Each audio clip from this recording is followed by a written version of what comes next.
A teenage girl said 3 words into a bathroom mirror. 30 seconds later, she was screaming. Her friends found scratch marks on the inside of the mirror. Not the outside, the inside.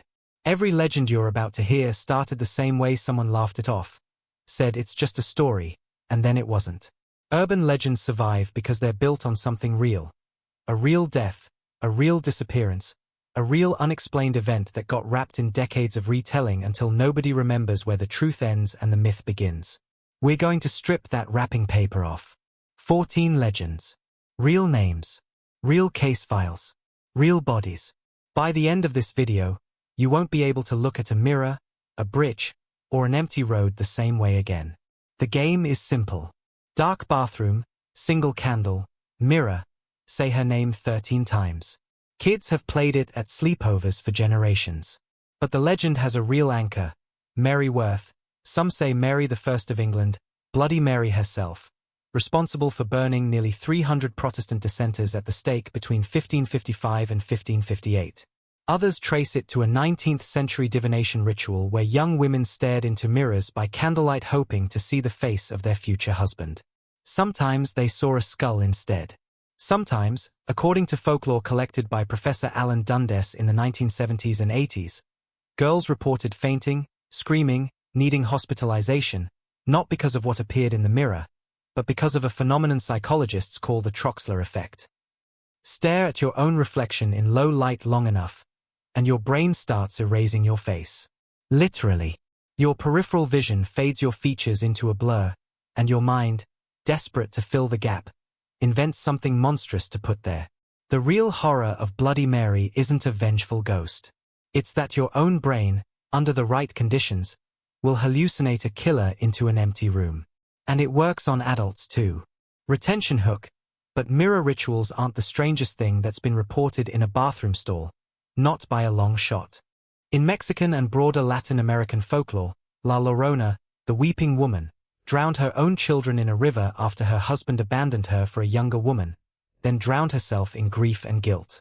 Cursed to wander riverbanks forever, crying for the children she killed, she's said to snatch other people's kids who wander too close to water at night.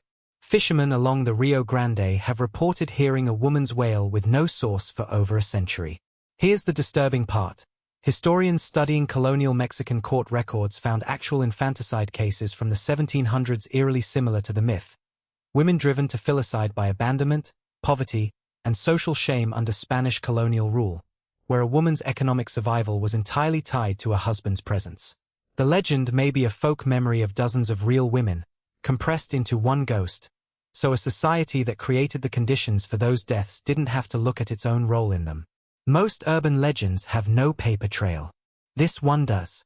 In October 1970, 2 separate incidents were filed with Fairfax County, Virginia police. On October 19th, a man dressed in a white bunny suit allegedly threw a hatchet through a car windshield, telling the young couple inside they were trespassing. On October 22nd, a similar figure was seen chopping at a porch post with an axe. These are real police reports. You can find references to them in Fairfax County archival records and contemporaneous newspaper coverage. Nobody was ever caught. Nobody was ever identified. And somehow, over 50 years, guy in a bunny suit with a hatchet evolved into a full mythology involving an escaped mental patient and a bridge, now called Bunnyman Bridge, where teenagers still dare each other to stand at midnight. The frightening truth here isn't supernatural. It's that a documented, unsolved, weapon-wielding stalker walked free in a quiet Virginia suburb in 1970, and to this day, we genuinely do not know who he was. Bridge line. We've covered legends built on old fears and one built on an actual police file. But the next one blurs into something the internet built, and it got someone killed. So far we've seen a hallucination trick disguised as a ghost, a folk memory of real infanticide, and an actual unsolved police case in a bunny suit. Now we go somewhere darker, where an internet myth crossed over into the real world with a knife. In 2009, a forum user named Eric Knudsen posted 2 doctored black and white photographs to the Something Awful forums, showing a tall, faceless figure in a black suit lurking behind children in playgrounds. He called it Slender Man. Within months, an entire mythology exploded across the internet. fake found footage series, wiki pages, fan fiction, building him into a centuries-old entity that stalks and abducts children. It was, by every account, fiction from day one. Then on May 31, 2014, in Waukesha, Wisconsin, two 12-year-old girls lured their friend Peyton Leutner into the woods after a sleepover and stabbed her 19 times, leaving her for dead. She crawled to a road and was found by a passing cyclist. She survived. The two attackers told police they did it to prove their loyalty to Slender Man and become his proxies, believing he'd kill their families if they refused. Both were ultimately found to have been experiencing significant mental health conditions, including early-onset schizophrenia in one case, and were committed to psychiatric institutions rather than prison. The chilling lesson isn't that Slender Man is real. It's that a piece of internet fiction, absorbed by an already vulnerable mind, can become as dangerously literal as any ancient myth ever was. Retention hook: if you think that's the last time the internet built a monster that walked off the screen, wait until segment 9. Unlike centuries-old folklore, we can trace this one to almost a single origin point. In 1996, Texas journalist Brian Bethel wrote about an encounter he claimed happened to him in Abilene. Two children knocked on his car window at night asking to be let in, and when he looked at their faces, their eyes were entirely black, no white, no iris, just void. He said an overwhelming, primal fear stopped him from unlocking the door, and he sped away. The story spread across early internet forums and exploded into thousands of copycat reports. People claiming black-eyed children showed up at their doors, asked to come inside, and radiated a dread so intense that refusing them felt like the only thing keeping them alive. Skeptics point out this maps almost perfectly onto sleep paralysis and hypnagogic hallucination patterns, plus a psychological phenomenon called atmosphere of dread, where a genuinely uncanny detail, solid black eyes on an otherwise normal child, triggers what researchers call the uncanny valley response at a primal level. What's actually unsettling is how fast a single anecdote, aided by nothing but shared fear, replicated into a nationwide belief system in under 2 decades. In 2018, a distorted sculpture by Japanese artist Keisuke Aisawa, bulging eyes, stretched grin, bird legs, created for a Tokyo horror exhibit, got ripped from its original context and turned into the Momo Challenge. Rumors spread that the image was appearing spliced into children's YouTube videos, including Peppa Pig content, instructing kids to harm themselves or their families, with threats if they told anyone. Schools sent warning letters home. News outlets in the UK, US, and beyond ran segments. Police departments issued statements. And then, when researchers and journalists actually went looking for verified cases of Momo appearing in Monet's children's content and causing real harm, they found essentially zero. Not one confirmed instance. The panic itself, though, was entirely real. A 2019 YouGov poll found substantial numbers of American parents believed their children had been exposed to the Momo Challenge. This is what folklorists call a moral panic, a legend with zero supernatural component and zero criminal component, that nonetheless generated real fear, real school lockdowns worth of concern, and real changes in how millions of parents monitored their kids, built entirely out of a picture of a sculpture and shared anxiety. Bridge line. Momo shows what fear does with nothing behind it. Our next case shows what fear does when there's an actual mountain full of bodies behind it. In late January 1959, 9 experienced Soviet hikers, students and graduates from the Ural Polytechnic Institute, led by 23-year-old Igor Dyatlov, set out to trek through the northern Ural Mountains. They never returned. A search party found their tent on February 26, cut open from the inside, abandoned midstorm, boots and coats still inside, meaning they left the shelter of a heated tent, in temperatures as low as -25 degrees Celsius, in socks and underwear. 5 bodies were found scattered near a cedar tree roughly a mile from the tent. 4 more bodies weren't discovered until May, buried under snow in a ravine, and these 4 had catastrophic injuries. 1 woman was missing her tongue and eyes, and 2 of the men had fractured skulls and crushed ribs with a force investigators compared to a car crash, yet with no external bruising to suggest a physical blow. The official 1959 Soviet inquiry closed the case citing a compelling natural force, vague enough to fuel 6 to 5 years of theory. Infrasound-induced panic from wind moving across the specific shape of the mountain. A slab avalanche too small to leave typical debris, but strong enough to cause the internal injuries. Katabatic winds. Soviet weapons testing. A 2019 Russian federal investigation reopened the case and, in 2021, Russian prosecutors concluded an avalanche was the most likely cause. But that conclusion still hasn't quieted researchers who point out avalanche debris patterns at the site don't match a textbook slide, and it doesn't explain why the woman was missing her tongue. To this day, no single theory accounts for every detail. This is a real case file, from a real search, with real forensic photographs. And, 6 decades later, no official answer that satisfies all the evidence. Retention hook. As disturbing as Dyatlov Pass is, at least the world knows a group of people died there. Our next case is about a death filmed almost minute by minute, and it's somehow more disturbing.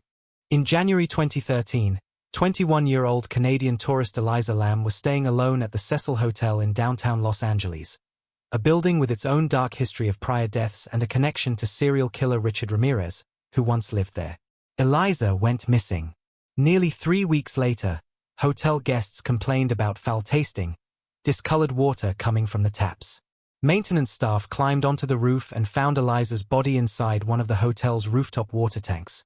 Tanks that were supposedly locked, alarmed, and difficult to access even for staff.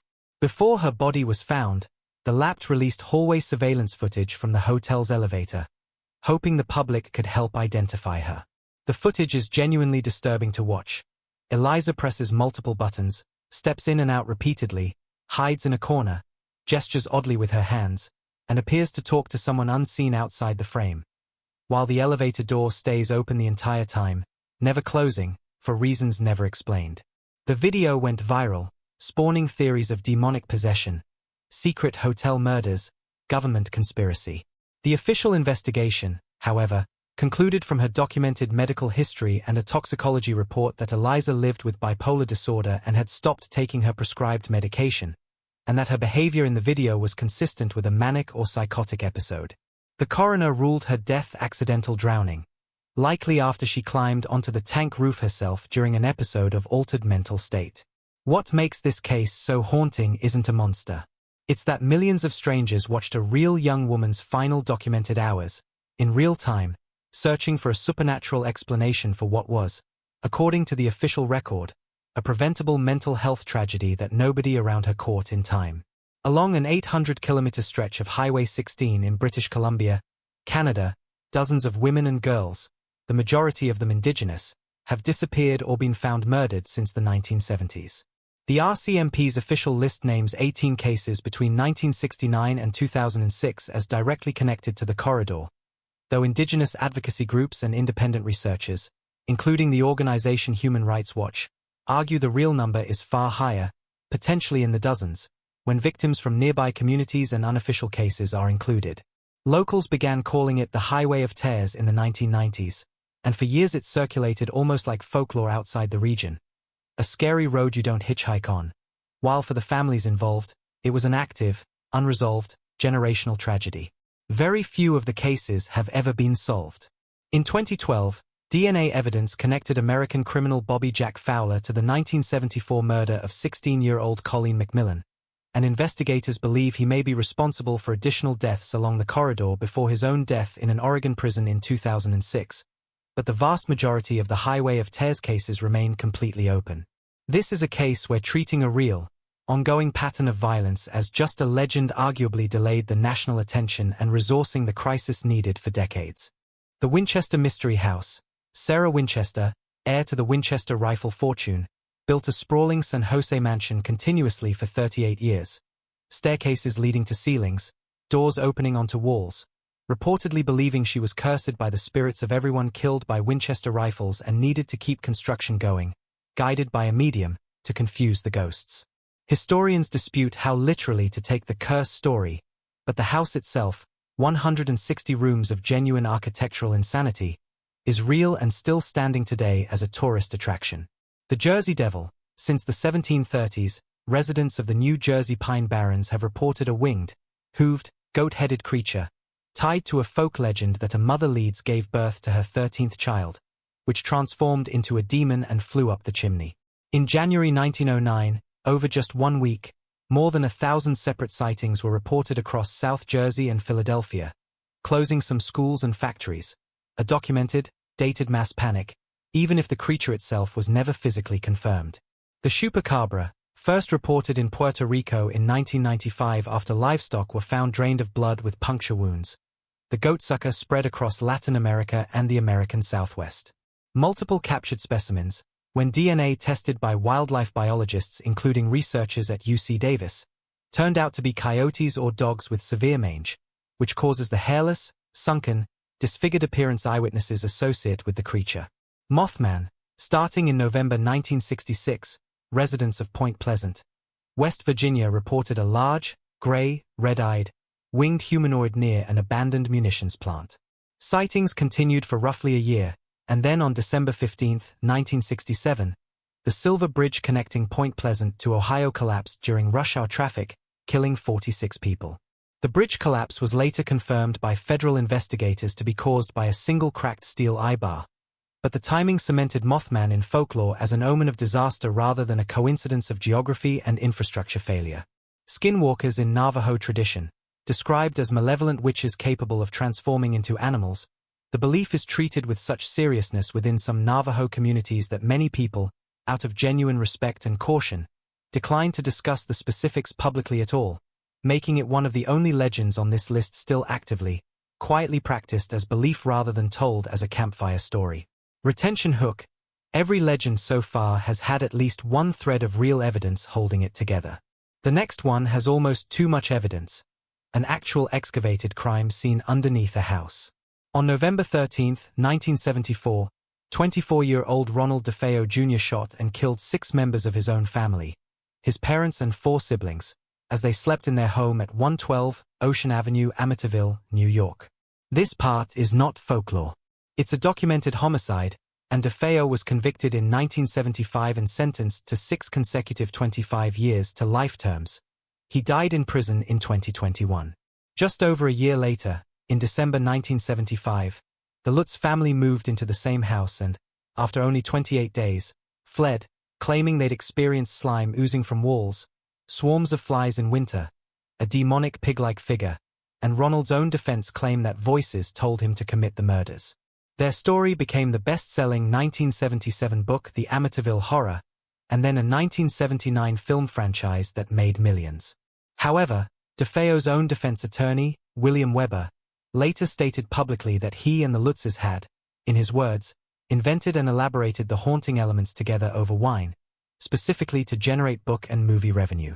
Subsequent residents of the actual house have lived there for years reporting nothing unusual at all. What's real? 6 people murdered by a family member in a documented, convicted case. What's disputed? Nearly everything marketed to the public afterward as supernatural. The legend essentially moneized a real mass murder. During the 1893 World's Columbian Exposition in Chicago, Herman Webster Mudgett, operating under the alias Dr. H. H. Holmes, built and operated a 3-story building just blocks from the fairgrounds, later nicknamed the Murder Castle by newspapers. According to the criminal investigation and Holmes' own later confession, the building contained soundproofed rooms fitted with gas lines Holmes could control from his office, trapdoors, a chute to the basement, and a basement equipped with dissection tables, acid vats, and a kiln, allegedly used to dispose of bodies and strip and sell skeletons to medical schools. Holmes confessed to 27 murders after his 1894 arrest, though investigators at the time estimated the true number, given how many hotel guests and employees vanished without a trace during the fair, could have been substantially higher. Modern historians generally treat his confession itself as partly unreliable and inflated, while agreeing the confirmed body count alone makes him one of the most prolific documented serial killers in American history. He was executed by hanging in May 1896. The building itself burned down under suspicious circumstances in 1895, before investigators could fully catalogue it, meaning the full physical scope of what happened inside that structure was destroyed before it could be documented, and historians have had to reconstruct it almost entirely from testimony, confession, and newspaper accounts. Retention hook. We've saved the 2 heaviest cases for last, because everything up to this point was, in some way, softened by ambiguity. What's coming next has none. Between December 1884 and December 1885, in Austin, Texas, someone murdered at least 8 people. mostly young black domestic servant women, though the final 2 victims were white women, in a series of brutal nighttime attacks that involved victims being dragged from their beds, struck with a blunt object, and mutilated with a sharp weapon, sometimes with an ice pick specifically driven into the ear canal. Austin, a city of roughly 20,000 people at the time, descended into total panic. Residents installed floodlights across the city. Some of the first electric moonlight towers ever built in the United States were installed partly in response to these murders. Several of them still stand in Austin today, quietly, as functioning streetlights, with almost nobody who walks under them knowing why they were really built. The case predates Jack the Ripper's Whitechapel murders by 3 years, and some criminologists and journalists, including a formal academic argument published by researcher Shirley Fisher-Baker, have proposed the same killer may have relocated from Austin to London and become Jack the Ripper, a theory that remains unproven but has never been definitively ruled out either, because the case was never solved. Nobody was ever charged. Nobody was ever identified. 8 people, killed with a level of specific, escalating brutality that terrorized an entire American state capital for a full year, and to this day, more than 140 years later, their killer has a body count and a documented crime scene pattern but no name. Every legend on this list started the same way: a real death, a real disappearance, a real fear that a community couldn't fully explain, so they gave it a story instead. The horrifying part was never really the ghost, the monster, or the mirror game. It was always the fact that the real thing underneath the legend was disturbing enough on its own, and somebody decided a myth was easier to live with than the truth. If the Servant Girl Annihilator's connection to Jack the Ripper got under your skin, we're covering that exact theory, name by name, evidence by evidence, in a full episode next week. Drop a comment. Which one of these 14 cases would you actually want a full deep dive episode on? And if you haven't seen it yet, go watch our episode on the Dyatlov Pass incident next. We go far deeper into the forensic photos than we could hear.